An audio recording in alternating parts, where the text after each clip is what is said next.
오늘 말씀의 제목은 영원한 제사장 예수입니다. 히브리서는 여러분들에게 말씀드린 대로 고국을 떠난 유대인들, 디아스포라라고 하는 그 사람들을 위해서 쓰여진 복음서입니다. 사실 유대인들은 고국을 떠나서 살지만 유대인들 공동체는 끊임없이 이어집니다. 2000년 동안 나라 일을 잃고 다 뿔뿔이 흩어졌던 유대인들이 이 메시아 사상 때문에 하나가 되고 새로운 국가를 형성하고 지금도 강대국들 틈에서 국가를 유지하고 있습니다. 그런데 이 메시아 사상이라고 하는 것은 하나님께서 이스라엘 땅에 만왕의 왕, 구원자, 또 기름 부음을 입은 자를 때가 이르면 보내시는데 그분이 오시면 이스라엘을 구원하게 될 것이고 이스라엘을 다른 민족 위에 뛰어난 영광스러운 나라로 만드실 것이고 다른 이방 나라들을 이스라엘에 예속시킨다고 하는 믿음을 메시아 사상이라고 합니다. 유대인들의 이 메시아 사상을 아는 히브리서 기자는 그들에게 그 메시아가 바로 예수라고 하는 것을 설명하는 것이 아마 어려웠을 겁니다. 유대인들은 이스라엘 땅에 살았으면 예수님이 죽은 자도 일으키시고 귀신 들린 자도 낫게 하시고 그리고 권세 있는 자들에게도 이제 정치적인 발언이 아닌 평화의 메시지를 통하여 그들을 굴복시키는 것을 듣고 보았지만 그 땅에 살지 않고 외국에 사는 디아스포라라고 하는 그 사람들에게 있어서는 사실 설명이 매우 어려웠을 겁니다. 그래서 히브리서 저자는 오늘 대제사장이 예수님과 같은 의미를 담고 있다 하는 메시아에 대한 설명을 그렇게 시작하고 있습니다. 1절과 2절을 보시면 대제사장마다 사람 가운데 택하심으로 하나님께 속한 일에 사람을 위하여 예물과 속죄하는 제사를 드리게 하나니 그가 무식하고 미혹된 자를 능히 용납할 수 있는 것은 자기도 연하게 휩싸여 있음이라. 그렇게 시작합니다. 대제사장은 제사장을 대표한 자입니다. 레위 지파 중에 모세의 형 아론의 후손으로 전임 대제사장의 장자에게 주어지는 직분 가운데 하나입니다. 아마 어떤 왕보다도 대제사장의 그 영향력은 유대인들에게 절대적이었을 것입니다.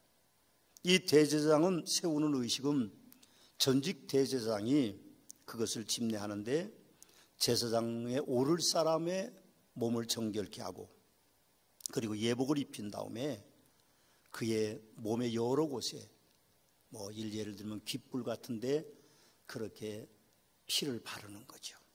또 복잡한 의식, 또 복잡한 제사를 통하여서 대제사장이 세워집니다. 세워진 대제사장은 매일 번제를 드립니다. 자기를 위해서도 드리고 또 백성들의 죄를 위해서도 사죄하는 제사를 드리게 되죠. 백성들을 위하여서는 속죄의 피를 성소에 뿌립니다. 그 중에 제일 중요한 대제사장의 사역은 1년에 한 번 대속죄일에 지성소로 들어가는 겁니다. 평상시에는 대제사장도 지성소에 들어갈 수 없습니다. 그리고 어느 누구도 지성소를 들어갈 수가 없죠. 속죄일, 대속죄일에는 제사장이 들어가서 한 해 동안 지은 모든 자신의 죄와 한 해 동안 지은 모든 백성들의 죄를 속하기 위해서 자신을 위하여서는 황소의 피를 뿌리고 백성들을 위하여서는 염소의 피를 속죄소에 뿌리는 것이 대제사장의 가장 중요한 사역입니다. 그러나 대제사장은 사람입니다. 그런 거로 그가 완벽할 수는 없죠. 그래서 자신을 위하여서도 제사를 지낼 수밖에 없습니다. 특별히 대제사장이 지성소에 들어갈 때는 다리에 끈을 메고 갑니다. 제사장은 방울을 달리는 옷을 끝에 입습니다. 그래서 움직이면 방울 소리가 들리죠. 그런데 끈을 메고 들어가는 이유는 지성소에 들어가서 하나님 앞에 책망받고 그 자리에서 죽으면 방울이 움직이지를 않아 소리가 나지 않습니다. 밖에서 제사장들이 기다리고 있다가 대제사장이 움직이는 소리가 들리지 않고 방울 소리가 들리지 않으면 끈을 잡아다닙니다. 들어갈 수 없기 때문에 지성소에는 거기서 죽은 지성소에 들어있는 제사장을 끈으로 꺼내는 것이죠. 그럼 그는 완벽하지 않다는 것입니다. 아무리 대제사장이라도 자신의 죄가 완벽하지 않고, 그리고 아무리 그가 드리는 제사의 제도가 완벽하다고 할지라도 어쩌면 그런 문제가, 그런 불상사들이 일어날 수 있다는 걸 전제하고 있습니다. 왜요? 대제사장은 사람이기 때문에 그렇습니다. 히브리서 저자는 예수님께서는 대제사장과 같은 성역을 감당하신 영원한 대제사장이라고 소개하고 있습니다. 그동안의 대제사장은 사람인 거로 오늘 3절 말씀과 같이 백성들의 죄와 자신의 죄를 속하기 위하여 매일 제사를 드려야 하지만, 그러나 대제사장이신 예수 그리스도는 단 한 번의 제사를 통하여서 모든 사람들을 거룩하게 만드셨다고 말씀하고 있습니다. 예수님께서 육체에 던지셔서 단번에 영원한 제사장이 되셨음을 히브리서에는 여러 번 반복해서 말씀하고 있습니다. 특별히 히브리서 7장 27절 말씀에 보면 그는 저 대제사장이 먼저 자기 죄를 위하고 다음에 백성의 죄를 위하여 날마다 제사 드리는 것과 같이 할 필요가 없으니 이는 그가 단번에 자기를 드려 이루셨음이라고 그렇게 말씀하고 있고, 히브리서 9장 12절과 26절과 28절 말씀에 보면 염소와 송아지의 피로 하지 아니하고 오직 자기의 피로 영원한 속죄를 이루사 단번에 성소에 들어가셨다고 말하고, 그리하여 그가 세상을 창조할 때부터 자주 고난을 받았어야 할 것이로되 이제 자기를 단번에 제물로 드려 죄를 없이 하시려고 세상 끝에 나타나셨다고 말씀하며, 이와 같이 그리스도도 많은 사람의 죄를 담당하시려고 단번에 들이신 바 되셨고 하고 그렇게 말씀합니다. 히브리서 10장 2절 말씀과 10절과 14절 말씀에도 보면 같은 내용을 담고 있는데, 그렇지 아니하면 섬기는 자들이 단번에 정결하게 되어 다시 죄를 깨닫는 일이 없으리니 어찌 제사 드리는 일 그치지 아니하으리요. 대제사장의 속죄는 지나간 것에 불과한 것이죠. 혹시 정성을 다하고 또 하나님이 원하시는 대로 제사를 드리면 그의 죄와 백성들의 지나간 죄들이 사해지지만 다시 그는 매일의 번제를 집례해야 되고 또 대속죄에는 여전히 들어가서 자신의 죄와 백성들의 죄를 드릴 수밖에 없다는 것이죠. 그러나 예수 그리스도의 몸을 단번에 들이심으로 말미암아 우리가 거룩함을 얻었노라고 말합니다. 그가 거룩하게 된 것은 한 번의 제사로 영원히 온전하게 하셨느니라 하고 그렇게 말씀합니다. 로마서 5장 15절 말씀에도 그러나 이 은사는 범죄와 같이 아니하니 곧 한 사람의 범죄를 인하여 많은 사람이 죽었은즉 더욱이 하나님의 은혜와 또한 한 사람 예수 그리스도의 은혜로 말미암아 선물은 많은 사람에게 넘쳤다라고 그렇게 예수 그리스도께서 영원한 제사장이심을 말씀하고 있습니다. 그렇습니다. 예수님은 영원한 대제사장이십니다. 그분은 단 한 번 자신을 십자가에 달려 희생하심으로 말미암아 희생의 제물을 드림으로 말미암아 모든 인류가 죄사함의 은총을 얻었다는 것을 말씀하고 있습니다. 4절 말씀해 보십시오. 대제사장의 위치가 존귀하다고 말합니다. 오직 아론과 같이 하나님의 부르심을 받은 자라 할 것이니라. 하나님의 섭리가 아니면 대제사장이 세워지지 않은 것처럼 오늘 5절 말씀에도 보면 하나님의 섭리가 아니면 예수님이 이 땅에 오시지 않았다라고 그렇게 말씀하고 있습니다. 대제사장이 하나님의 섭리에 의해 세워진 것처럼 예수 그리스도도 하나님의 섭리에 의해 계획된 것들이 이루어졌다고 그렇게 우리에게 말씀하고 있습니다. 히브리서 저자는 오늘 7절에 10절 말씀에 혈통에 따른 인간 대제사장과는 전혀 다른 메시아를 우리에게 소개해주고 있습니다. 저는 가끔 그런 어떤 아픔이 있습니다. 제가 마치 여러분들의 모든 것을 아는 것처럼 저에게 상담해 오시는 분들이 계세요. 저는 농담으로 그냥 목사님 어떻게 아셨습니까? 그러면 기도하면 다 나옵니다. 그러면 순진한 분은 또 진짜 그런 줄 아시는데 그렇지는 않습니다. 제가 기도한다고 우리 교회 교인들의 그 전후 사정을 다 어떻게 알겠어요?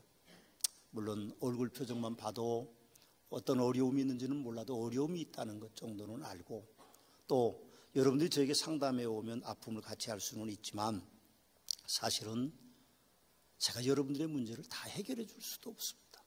가끔은 진짜 제 문제가 목사님 메시지를 통해서 해결됐고 또 제 질병인 목사님 기도함으로 나았고 또 제 삶의 문제가 목사님이 신방 오셔서 해결됐다는 말을 듣지만 모두는 아닙니다. 그런데 예수님은 다른 제사장과 대제사장과 다르신 분이라고 말합니다. 7절부터 9절의 말씀에 보면 참 놀라운 말씀들이 기록되어 있습니다. 거기 그런 말씀이 있습니다. 그는 육체에 계실 때 자기를 죽으심에서 능히 구원하실 이에게 심한 통곡과 눈물과 간구와 소원을 올렸고, 또 8절에 보니까 고난으로 순종함을 배우셨고, 그런 이야기를 합니다. 인간들의 모든 질고를 친히 경험하시고 30년 동안 어머니 뱃속에 있는 것과 태어나는 고통과 성장해 가면서 아버지가 세상을 떠나 자기의 가족을 목수일을 하면서 섬겨야 되는 그런 여러 가지 삶의 애환들을 그분은 다 경험하셨다라고 우리 그렇게 말씀합니다. 저는 그런 생각을 합니다. 대제사장은 아론의 장자입니다. 대를 이어서 장자예요.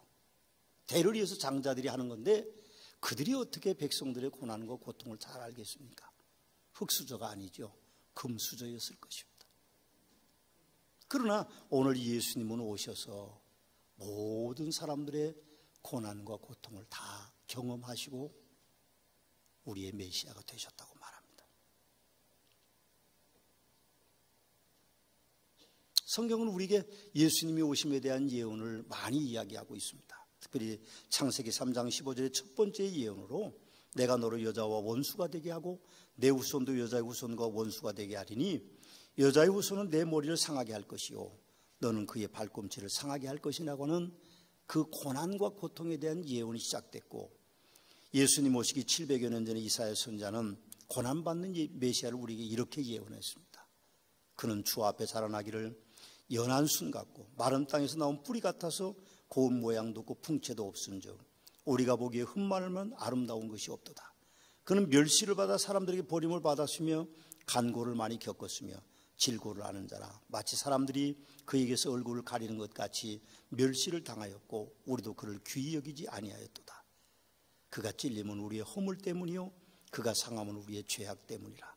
그가 징계를 받음으로 우리는 평화를 누리고 그가 채찍에 맞음으로 우리는 나음을 받았도다. 우리는 다 양 같아서 그릇 행하여 각기 제 길로 갔거늘 여호와께서는 우리의 모든 죄악을 그에게 담당시키셨더라고 예언하고 계십니다. 그 외에도 구약 성경은 예수님이 메시아로 오실 것에 대한 예언을 450회 정도 기록하고 있습니다.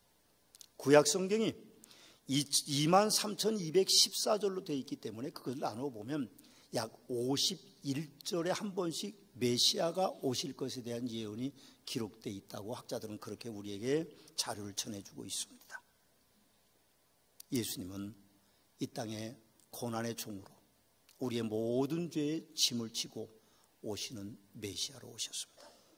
금주는 특별히 예수님의 고난주간입니다. 고난주간은 단번에라고 하는 속죄의 제물이 되신 예수님께서 십자가에 달리시기 전 한 주간을 의미하죠. 오늘날로 말하면 오늘부터 고난주간이 시작되는 것이죠. 오늘 예수님은 예루살렘에 어린 나귀 새끼를 타고 입성하십니다. 그리고 사람들이 대다수의 사람들이라고 성경은 말하는데 그 사람들이 예수님을 환영하죠. 그리고 한 주간의 고난이 끝나면 예수 그리스도의 부활이 우리에게 이루어지는 것입니다. 우리는 예수님의 고난을 아주 마음속 깊이 묵상해야 됩니다. 물론 우리가 뭐 금식하지 않아도 되고 또 우리가 나를 세우지 않아도 되지만 그러나 예수 그리스도의 고난은 우리를 구원하기 위해서 죄 없으신 하나님, 죄 없으신 예수님께서 우리 대신 죄를 지신 날이기 때문에 우리가 감격하여 기뻐해야 됩니다. 그리고 나가서 사람들에게 예수 그리스도의 부활을 증거할 수 있는 그런 성도들이 되셔야만 됩니다. 예수님이 부활하셨다고, 그리고 나도 부활하실 거라는 간증을 세상 사람들에게 증거할 수 있는 그런 기간이 되기를 원합니다. 부활하신 예수님께서 하늘과 땅의 모든 권세를 내게 주었고, 그러므로 우리는 가서 모든 족속으로 제자를 삼아 아버지와 아들과 성령의 이름으로 침례를 베풀고 모든 것들을 가르쳐 지키게 하는 것이 우리의 의무이기 때문에 그리스도께서 나의 죄 때문에 대신 돌아가셨다고 하는 그 감격을 우리가 가슴에 담고 나가서 예수는 메시아라고, 예수는 부활하셨다고, 그리고 나도 다시 부활하셨을 것이라고 그렇게 증거할 때에 세상 끝날까지 함께 있으려고 하는 그 약속이 우리에게 주어지는 것입니다. 서문화교회는 고난주간에 오늘 오후 예배의 극단 단홍의 침묵이라는 연극을 준비했습니다. 전국 순회 공연 중에 마침 이제 고난주간을 시작하는 오늘 침묵이라는 공연을 저희들이 감상하게 될 것입니다. 또 수요일에는 아마치 콰이어라고 하는 그런 중창단보다 조금 큰 규모의 찬양단이 오셔서 가상 7원을 우리에게 보여주시게 되고 들려주게 될 것입니다. 특별히 그분들은 우리 교회에서 공연을 한번 한 적이 있는데 너무 감사해서 무료 공연을 해준다고 그렇게 청해 와서 그렇게 수요일을 갑자기 하게 됐습니다. 더 규모가 커지고 더 좋은 단원들과 함께하는 은혜로운 시간이 될 것이라고 합니다. 우리는 또 한 주간 동안 전교인 새벽 기도를 할 것입니다. 우리 안수 집사님들이 헌금해 주시고 이원사의 봉사를 통하여서 우리가 아침 식사를 대하게 될 것입니다. 금주는 온 가족이 새벽 기도를 드리고 아침 식사하시고 자녀들 학교 보내고 출근하시면 저는 그런 생각이 듭니다. 우리 가정이 부해질 것이다. 그래야 교인들이 좋아하신다고 그러니까 제가 그렇게 한번 해보겠습니다. 그렇게 해야 부자가 됩니다. 좀 어색하긴 한데 어쨌든 더 많은 시간을 일하면 하나님이 우리에게 주시는 것이 더 많겠죠. 뭐 일찍 나는 새가 먹이를 많이 먹는다는 것 같이 우리가 좀 이번 한 주간은 1시간 정도 일찍 일어나시고 샤워하시고 오셔서 가족이 모두 다 식사하시고 커피 마시고 학교 보내고 직장 가고 또 가정으로 가고 그런 일들이 있게 된다고 하면 얼마나 행복하겠어요. 가족이 약속을 하십시오. 핸드폰 다 가지고 계시니까 핸드폰 5시에 맞추자. 5시에 일어나서 그렇게 샤워하고 우리 교회 가자. 이번 주간 고난주간이다. 그렇게 좀 했으면 좀 좋을 것 같습니다. 옆에 분하고도 한번 약속하시죠. 이번 새벽 기도는 꼭 나옵시다. 안 나오실 표정도 있죠. 다시 한 번 더 부탁합시다. 이번 새벽 기도는 꼭 나오십시다. 뭐 젊은 사람들이 이렇게 손도장도 찍는다고 그러는데 우리가 그럴 사이는 아닌 것 같고요. 새벽 기도 꼭 나오십시오. 새벽 기도에 나오는 것이 굉장한 축복입니다. 참 저는 그런 생각을 합니다. 예수 믿으면서 평생에 한번 새벽 기도도 안 하고 천국 가면 주님께 뭐라고 소리를 좀 올려드릴 수 있을까? 그게 참 기적 중의 기적입니다. 평생에 한번 새벽 기도 안 나오는 그런 교인이 참 기적 중의 기적이죠. 이번 주는 좀 기적을 깹시다. 그래서 일상적인 걸로 좀 돌아가서 일상적인 기적이 우리 안에 일어나도록 여러분 기도할 거 참 많잖아요. 진짜 기도할 거 많은데 새벽이 아니면 우리가 그렇게 기도할 시간을 갖기는 어렵습니다. 이번 새벽 기도에는 여러분들 오셔서 주님의 고난을 기억하시고 주님의 부활에 좀 축복을 받으시고 여러분의 삶이 좀 부활하는 더 큰 축복이 여러분들이 있게 되시길 주님의 이름으로 축원의 말씀을 드립니다. 여러분 예수님의 고난주간의 행적을 우리가 살펴보면 그 예수님의 고난주간의 행적 안에 우리에게 들려주는 유익한 교훈들이 참 많습니다. 저는 그런 생각을 합니다. 예수님이 3년 동안 공생의 기간 동안 참 많은 것을 우리에게 보여주시고 많은 말씀을 남겨주셨지만 아마도 십자가에 달리시기 한 주 그 주간에 우리에게 보여주고 우리에게 들려주실 것들이 다 거기에 담겨 있다는 생각을 하게 됩니다. 주님이 우리에게 그런 교훈을 남기시기 위해서 한 주간을 사셨죠. 예수님은 고난주간 첫날인 오늘 예루살렘 성에 입성하셨습니다. 성경에 놀라운 기록이 있는데 무리의 대다수는 그렇게 이야기합니다. 자기의 겉옷을 펴서 나귀를 타고 가시는 예수님이 편히 가실 수 있도록 하고 종려나무 가지를 흔들면서 호산나 다윗의 자손 예수여 그렇게 외칩니다. 그런데 성경은 뭐라고 말하는 건 무리의 대다수가 그랬는데 그 사람들이 의미를 모르고 그렇게 했다고 말합니다. 그게 무슨 뜻일까요? 하나님이 사람들을 그렇게 만드셨다는 그런 뜻입니다. 어린아이들도 호산나 다윗의 예수여 그렇게 외치면서도 그 뜻을 알지를 못했습니다. 그렇다고 성경은 말합니다. 그럼 우리가 인생을 살면서 예수님을 모시고 사는 것이 우리 가슴에 진짜 느껴지지 않는다고 하면요, 불행한 겁니다. 예수님이 우리 안에 계시지 않으면 우린 천국에 갈 수 없습니다. 그럼 불행한 인생을 여러분들이 자초해서 살지 않는 복된 분들이 꼭 되시기를 주님의 이름으로 축원합니다. 월요일에는 열매 없는 무화과나무를 저주하시고 노끈으로 채찍을 만드셔서 성전에서 장사하는 장사꾼들을 내어 쫓으셨습니다.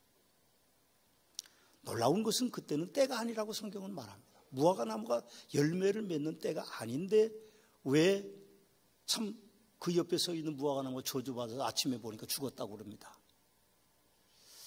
우리에게 내리는 어떤 하나님의 놀라운 교훈이 그 안에 있다고 생각하고, 우리가 성전에 와 있으나 장사꾼들처럼 우리의 이익만을 위해서 산다고 하면 그것이 불행한 결과를 낳는다는 교훈을 우리에게 들려주신 것이라고 생각합니다. 화요일에는 변론의 날이라고 하는데 예수님의 권위에 대한 질문에 대해서 예수님은 답변하셨고, 두 아들과 악한 농부와 그리고 혼인잔치 비유를 말씀하심으로 우리의 생애가 그러해야 됨을 경고하셨습니다. 또 유력한 자들과 논쟁하심으로 말미암아 예루살렘의 멸망을 예언하시기도 하셨죠. 경고하는 말씀을 들었지만 가룟 유다는 예수님을 팔아먹을 결심을 그날 하게 됩니다. 목요일은 예수님이 십자가를 지심을 이제 우리는 보게 됩니다. 그리고 마지막 6월절 식사를 예비하시고 고별 메시지를 제자들에게 전해주시고, 그리고 금요일에 유다의 배신으로 예수님은 잡히셨습니다. 공회와 빌라도 앞에 재판을 받으시고 십자가에 달리셨습니다. 토요일에는 그분이 운명하신 이후에 무덤에 계셨습니다. 놀라운 것은 그 무덤에서 장례를 지낸 사람은 숨은 그리스도인인 아리마대 사람 요셉과 그리고 니고데모였습니다. 주님은 글쎄요, 누구에게 어떤 섬김을 받을는지 알 수 없지만 저는 그런 생각을 합니다. 우리가 그 주인공이 돼야 되지 않냐. 우리가 그 주인공이 돼야죠. 내가 여러분들이 주님을 섬기는 일의 주인공이 돼야 되고, 주님의 고난을 이해하고 그 주님의 고난을 받아들이고, 우리가 교회에 남은 고난을 사도 바울처럼 우리가 감당하는 그런 일들이 우리 안에 있어야 된다. 저는 그렇게 생각합니다. 예수님의 가상 7원 중에 참 저는 엘리엘리스 라마 사박단이라는 말을 좋아하죠. 물론 예수님의 가상 7원이 이번 수요일날 우리에게 증거될 것입니다만, 아버지여 저들의 죄를 사하여 주옵소서. 저들이 하는 일을 알지 못하기 때문이다. 내가 진실로 내게 이르노니 오늘 내가 함께 낙원에 있으리라.